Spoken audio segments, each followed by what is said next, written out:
Ayon kay FKM Philippines, mula daw noong inirelease nila ang kanilang Slick 150, wala pang owner na bumabalik sa kanila para sabihing may issue yung motor. So masasabi nating maganda talaga yung build quality niya.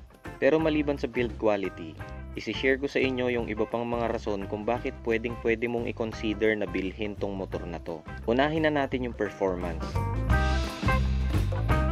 Nung nag-ride kami papunta sa Alcala, Pangasinan, may naramdaman akong bigwas na hindi ko inaasahan sa kanya. Actually, napansin din yun ng mga kasama ko.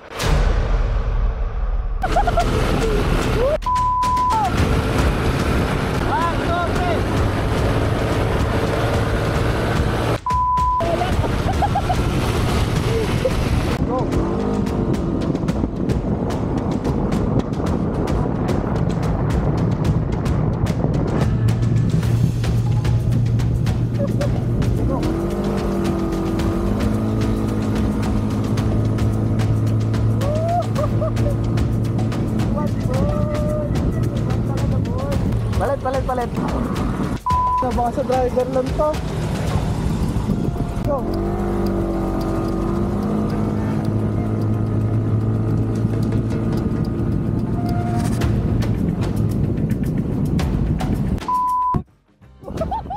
Di ko rin alam kung anong meron kasi 150cc lang to. Wala din namang VVA. Wala sa itsura niya yung tatakbo ng mabilis pero malakas to.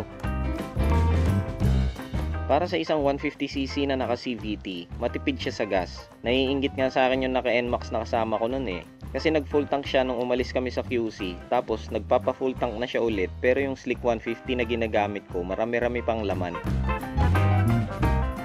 Bihira lang ang nakaka-appreciate sa silbi ng windscreen Kesyo wala naman daw epekto. Pero kapag nasa high speed ka na at naka-windscreen ka ng ganito kataas, doon mo masasabing may silbi pala talaga ang windscreen. May hangin ka pa ring mararamdaman syempre, pero bawas yung bigwas ng hangin na tumatama sa dibdib mo kumbaga. Para sa akin, goods yun. Malaking bagay na nababawasan yung bigwas ng hangin na tumatama sa chest area mo. Nakakadagdag kasi ng fatigue, yung hampas ng hangin. May kaliitan yung underseat compartment. Pero ito, it gives you a wide variety of options. Napaka-flexible niyan kasi marami kang pwedeng ikarga dyan Pwede mo rin siyang gawing utility bike. At syempre, dahil extended yung floorboard, may extra kang footrest kung gusto mong iunat yung mga paa mo, which is pasok din sa susunod nating topic. Upright seating position, malawak ang legroom, hindi ka masisikipan kahit mag-angkas ka pa ng dalawa. Kahit nakasagad yung puwet ko dito, hindi ako nahihirapang abutin yung handlebar. Sakto kasi yung taas at layo niya. May unatan ng paa. Nakakabawas din yun sa fatigue. Kasi pwede kang umunat kapag nangangala yung mga tuhod mo. Makapal at malambot din ang upuan. Hindi basta iinit ang puwet mo dito. At hindi mahirap pigilan sa pagtumba dahil sa mababa niyang center of gravity. At dahil nga sa mababa yung center of gravity niya, napakaganda rin ng balance niya. Walang gewang kahit nasa low speed ka at bitawan mo yung manibela. Kumpiyansa ka sa ganda ng handling niya. Magaan sa pakiramdam Kumpiyansa ka rin sa cornering kasi parang kusa siyang bumabangon kapag lalabas ka na sa corner.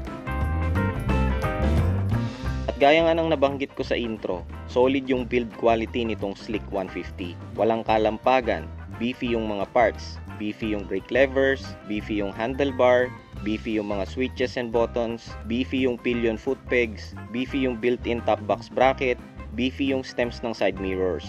Kapag ginagamit mo siya, ramdam mo talagang everything is nicely put together. Yung mga bagay na nabanggit ko ay madalas din naman talaga nating hanapin sa isang motor kapag pumipili tayo ng bibilhin. At yung mga bagay na yan, taglay ng FKM Slick 150. Pero walang perpektong motor. At sa ibang video naman ay isi-share ko sa inyo yung mga bagay na pwedeng maging rason para masabi mong hindi para sa'yo tong motor na to. Kita-kits sa susunod na video.